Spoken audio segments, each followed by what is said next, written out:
I am not a historian, but neither are you. So, how about we, the people, learn this stuff together? Welcome to US 101. And today's episode, I think it's rather timely. What are we talking about today, Bill? Election Day!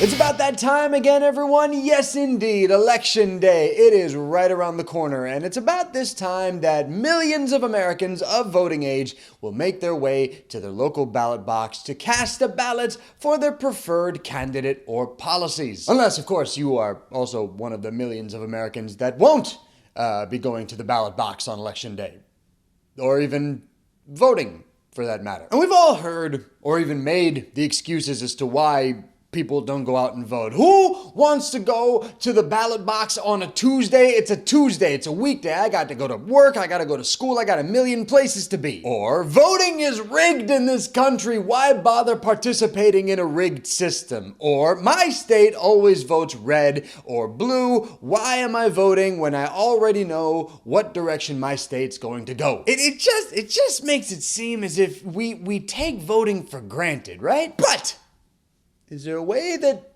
I could maybe convince you to possibly change your mind this year with a little help from American history? Now, in case you're unaware, Election Day always falls on the first Tuesday following November 1st. And that's one of the gripes that a lot of people have when it comes to Election Day and when it comes to voting. It's on a weekday. It's in the middle of the week. I have to go to work. I have to go to school. I have to sleep in. I've got a million things I've got to do. I'm not trying to get up on a Tuesday to vote. Well, allow me to explain to you why Election Day falls on a Tuesday. The answer, my friends, is because of farmers. See, prior to 1845, guys, the rule for voting was that states could hold elections anytime they wanted to within a 34-day period before the first Wednesday in December. And the reason that elections were held during this particular time, that 34-day period, most of November and part of December, was because that was the time of year that came after the harvest. By then, a lot of people that were in farming, in agriculture, they had already harvested all of their crops, they had taken them to market, they had started selling them, and winter hadn't fully come in yet. So it was a little sweet spot that they could go, they could travel to their polling place, they could cast their vote and come back and not really have any sort of responsibilities at the work or at the home. The work? The home? That'll make sense. Go with it. But see, there are a few reasons why the system obviously did not work. For starters, if you had a lot of people come out and vote at the very beginning of this 34-day time period,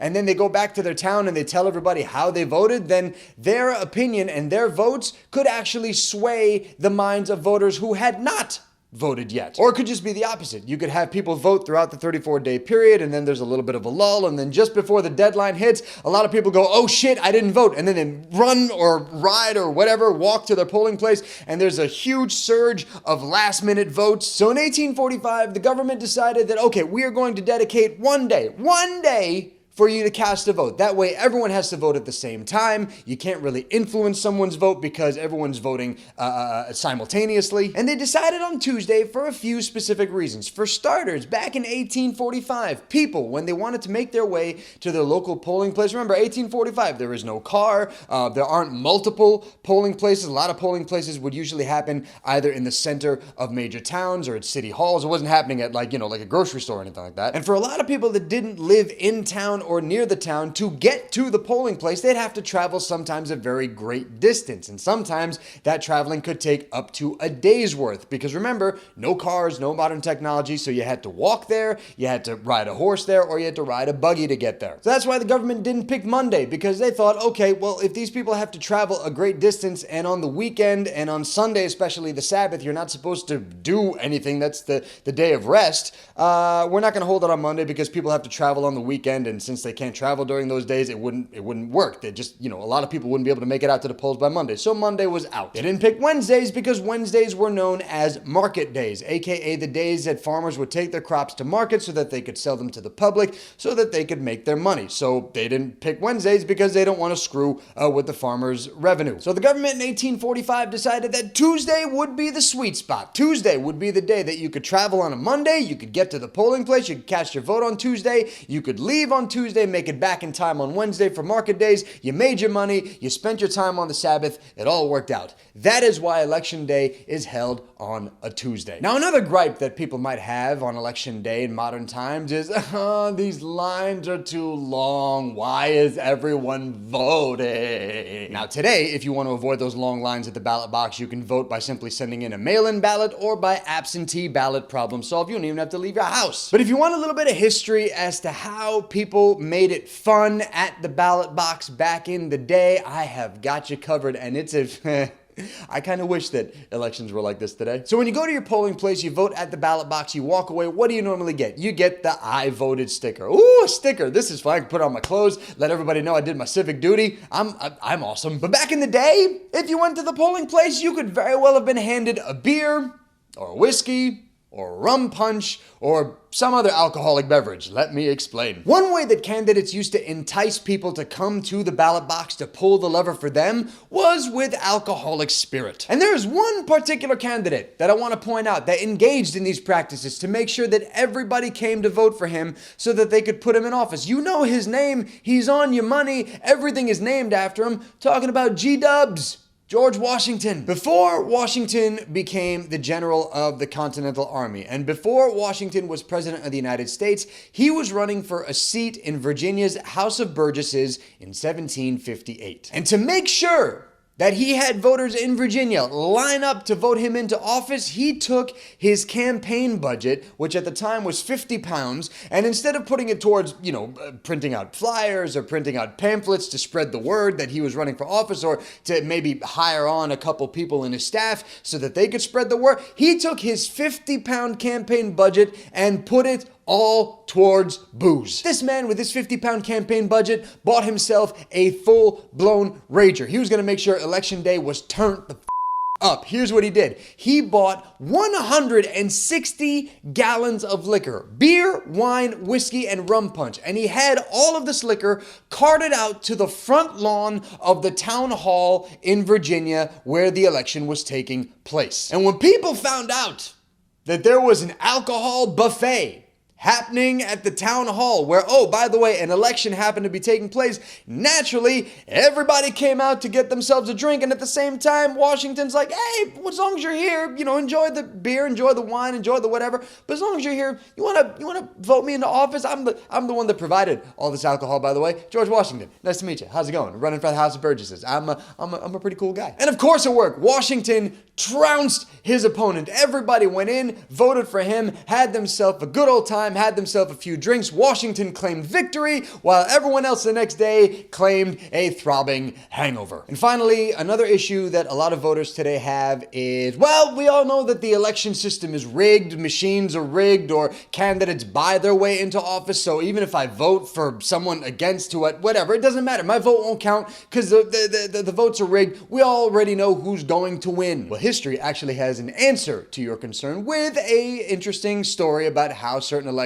avoided voter rigging. What they used to do in some elections is people would go to the polling place and publicly announce who they were going to vote for. In his book, Gentlemen Freeholders, author Charles Sidner describes the practice as thus. Quote, as each freeholder came before the sheriff, his name was called out in a loud voice, and the sheriff inquired how he would vote. The freeholder replied by giving the name of his preference. The appropriate clerk then wrote down the voter's name. The sheriff announced it as enrolled, and often the candidate for whom he had voted arose, bowed, and publicly thanked him. Could you imagine if elections were held like that today? You went to the polling place, hey man, who are you voting for? I am voting for Steve.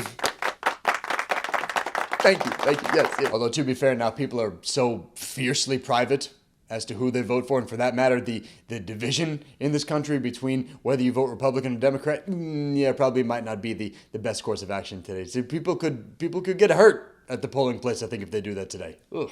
Tough time. So what is the point of today's episode, guys? The point is to encourage you to get out there and make your voice heard. If you are of age, if you are over the age of 18, Go and vote. If you're worried about missing school or if you're worried about missing work, I am almost positive that if you give the excuse of, yeah, I went to go vote and the line was rather long, excuse me for doing my civic duty, I'm sure you're going to be just fine. And after you and your friends have voted, man, go and celebrate. Go and have a party. You just got involved in the political discourse. You have every right to celebrate. Make it your favorite bar, favorite restaurant, even if it has to wait until after work or after school or after whatever else you have to do that day, go and celebrate. Make a day of it. Because the one thing I can't stand, there are many things I can't stand, but one of the things I can't stand in particular is somebody that moans and whines and complains about the state of things politically. They're whining about the government, the president, the senator, the policies, or whatever like that, but they don't vote. Don't be that person.